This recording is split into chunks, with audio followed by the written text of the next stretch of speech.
ಗರಿಗರಿಯಾದಂತಹ ಚಕ್ಲೆ recipe ಈಸಿಯಾಗಿ ಮಾಡ್ಕೊಳ್ಳೋಣ. ಇವತ್ತು ನಾವು ತುಂಬ ಸಿಂಪಲ್ ಇಂಗ್ರೀಡಿಯೆಂಟ್ಸ್ ತಗೊಂಡು ತುಂಬ ರುಚಿಯಾಗಿ 15ರಿಂದ 20 ದಿನ ನಾವು ಈಸಿಯಾಗಿ ಮನೆಯಲ್ಲಿ ಸ್ಟೋರ್ ಮಾಡಬಹುದು ಅಂತಹ ಒಂದು ರೆಸಿಪಿನ ನಾವು ಇವತ್ತು ಕಲಿಯೋಣ. ಜಾಯಿಂಟ್ ಫ್ಯಾಮಿಲಿ ಫುಡ್ಗೆ ಎಲ್ರಿಗೂ ಸ್ವಾಗತ. ಈಗ ನಾವು ಚಕ್ಲಿ ರೆಸಿಪಿನ ನೋಡೋಣ ಬನ್ನಿ. ಇಂಗ್ರೀಡಿಯೆಂಟ್ಸ್ ನೋಡಿ. ಈಗ 2 ಬಟ್ಲು ನಾನು ಅಕ್ಕಿ ಹಿಟ್ಟನ್ನು ತಗೊಂಡಿದ್ದೀನಿ. 2 ಬಟ್ಲು ಅಕ್ಕಿ ಹಿಟ್ಟು, ಅದಕ್ಕೆ 1 ಬಟ್ಲು ಪುಟಾಣಿ ಹಿಟ್ಟು. ಪುಟಾಣಿನ ನಾನು ಮನೆಯಲ್ಲೇ ಮಿಕ್ಸಿ ಮಾಡಿಕೊಂಡು ಅದನ್ನು ಹಿಟ್ಟನ್ನು ಮಾಡ್ಕೊಂಡಿದ್ದೆ.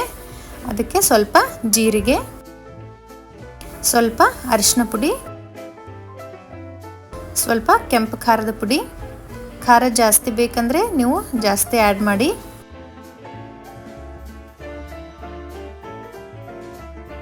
ಸ್ವಲ್ಪ ಅಜ್ವೈನ್. ಚಕ್ಲಿಗೆ ಅಜ್ವೈನ್ ಮೇನ್ ಇಂಗ್ರೀಡಿಯೆಂಟ್ ಇದು. ಈಗ ನೋಡಿ ಕರಿ ಎಳ್ಳನ್ನು ಹಾಕ್ತಾ ಇದ್ದೀನಿ. ನೀವು ಬಿಳಿ ಎಳ್ಳನ್ನು ಕೂಡ ಹಾಕ್ಬೋದು, ಇಲ್ಲ ಎರಡೂ ಸ್ವಲ್ಪ ಸ್ವಲ್ಪ ಹಾಕಿ ನಾವು ಮಾಡ್ಕೊಳ್ಬಹುದು. ಕರಿ ಎಳ್ಳು ಹಾಕ್ತಾ ಇದ್ದೀನಿ. ಈಗ ರುಚಿಗೆ ತಕ್ಕಷ್ಟು ಉಪ್ಪನ್ನು ಹಾಕ್ತಾ ಇದ್ದೀನಿ. ಈಗ ಎಲ್ಲ ಒಣ ಹಿಟ್ಟನ್ನು ಚೆನ್ನಾಗಿ ಮಿಕ್ಸ್ ಮಾಡ್ಕೊಳ್ಳಿ. ಸೈಡಲ್ಲಿ 5ರಿಂದ 6 ಸ್ಪೂನ್ನಷ್ಟು ಎಣ್ಣೆನ ಬಿಸಿ ಮಾಡಲಿಕ್ಕೆ ಇಡಬೇಕು. ಈಗ ನೋಡಿ ಕೈಯಿಂದ ಚೆನ್ನಾಗಿ ನಾನು ಎಲ್ಲ ಹಿಟ್ಟನ್ನು ಮಿಕ್ಸ್ ಮಾಡಿದ್ದೀನಿ.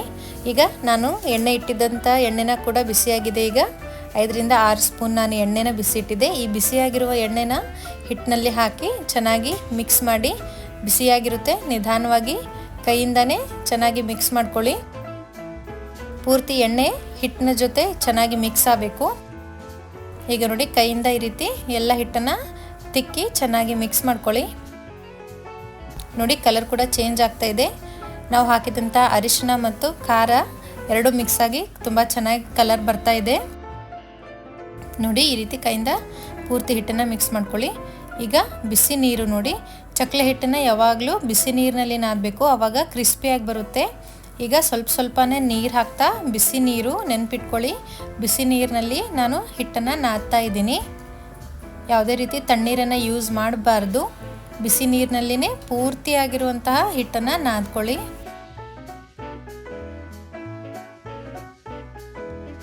ಈ ರೀತಿ ಸ್ವಲ್ಪ ಸ್ವಲ್ಪ ನೀರನ್ನು ಹಾಕ್ತಾ ಪೂರ್ತಿ ಹಿಟ್ಟನ್ನು ನಾದಿ ಇಟ್ಕೊಳ್ಳಿ. ಯಾವಾಗಲೂ ಗಟ್ಟಿಯಾಗಿಯೇ ಇರಬೇಕು. ನೋಡಿ ಈ ರೀತಿ ಹಿಟ್ಟನ್ನು ನಾದಿ ಇಟ್ಕೊಳ್ಳಿ. ತುಂಬ ಹೊತ್ತು ಇಡಬಾರ್ದು. ಹಿಟ್ಟು ನಾದಿದ ಒಂದು 10 ನಿಮಿಷದಲ್ಲಿನೇ ಚಕ್ಲಿ ಮಾಡಬೇಕು. ಈಗ ಸ್ವಲ್ಪ ಹಿಟ್ಟನ್ನು ತಗೊಂಡು ಕೈನ ಈ ರೀತಿ ಸ್ವಲ್ಪ ನೀರಿನಲ್ಲಿ ಎದ್ದಿ ಚೆನ್ನಾಗಿ ಹಿಟ್ಟನ್ನು ನಾದ್ಕೊಳ್ಳಿ. ಈಗ ನಾನು ಈ ಹಿಟ್ಟನ್ನು ಈ ರೀತಿ ರೌಂಡ್ ಶೇಪ್ ಮಾಡಿ ಚಕ್ಲಿ ಸಾಚಾಗೆ ಹಾಕ್ತಾ ಇದ್ದೀನಿ. ನೋಡಿ ಚಕ್ಲಿ ಮಣೆಗೆ ಈ ರೀತಿ ಹಿಟ್ಟನ್ನು ಹಾಕಿ, ಇದು ಈಗ ರೆಡಿಯಾಗಿದೆ.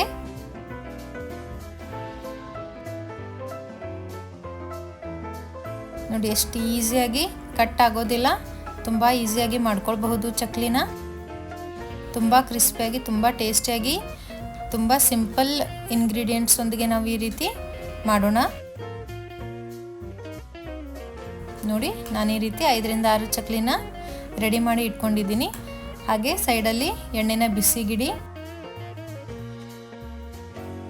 ನೋಡಿ ಈ ರೀತಿ ರೆಡಿ ಇರುವಂತಹ ಚಕ್ಲಿನ ನಾವು ಎಣ್ಣೆಯಲ್ಲಿ ಕರ್ಕೊಳ್ಳೋಣ. ಕಟ್ ಕೂಡ ಆಗೋದಿಲ್ಲ, ಎಣ್ಣೆಯಲ್ಲಿ ಬಿಟ್ಕೊಳ್ಳೋದಿಲ್ಲ, ಈಸಿಯಾಗಿ ನಾವು ಮಾಡ್ಕೊಳ್ಬಹುದು. ನೋಡಿ 2ರಿಂದ 3 ಚಕ್ಲಿನ ನಾವು ಈಸಿಯಾಗಿ ಒಂದು ಸಾರಿಗೆ ಕರ್ಕೊಳ್ಬಹುದು.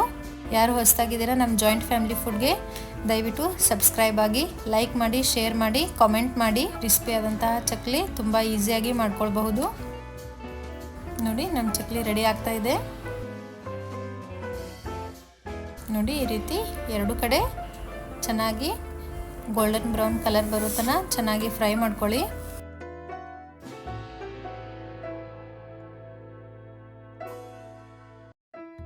ನೋಡಿ ನಮ್ಮ ಚಕ್ಲಿ ರೆಡಿಯಾಗಿದೆ. ನಿಧಾನವಾಗಿ ಎಣ್ಣೆಯಿಂದ ತೆಗೆದು ಸೈಡಲ್ಲಿ ಇಟ್ಕೊಳ್ಳಿ. ತುಂಬ ಕ್ರಿಸ್ಪಿಯಾಗಿ, ಟೇಸ್ಟಿಯಾಗಿ, ಈಸಿಯಾಗಿ ನಾವು ಮನೆಯಲ್ಲಿಯೇ ಮಾಡ್ಕೊಳ್ಬಹುದು. ರೆಸಿಪಿನ ಖಂಡಿತ ಮನೆಯಲ್ಲಿ ಟ್ರೈ ಮಾಡಿ. ಯಾವ ರೀತಿ ಇದೆ ಅಂತ ಕಾಮೆಂಟ್ ಮಾಡಿ ತಿಳಿಸಿ. ಎಲ್ರಿಗೂ ಧನ್ಯವಾದಗಳು.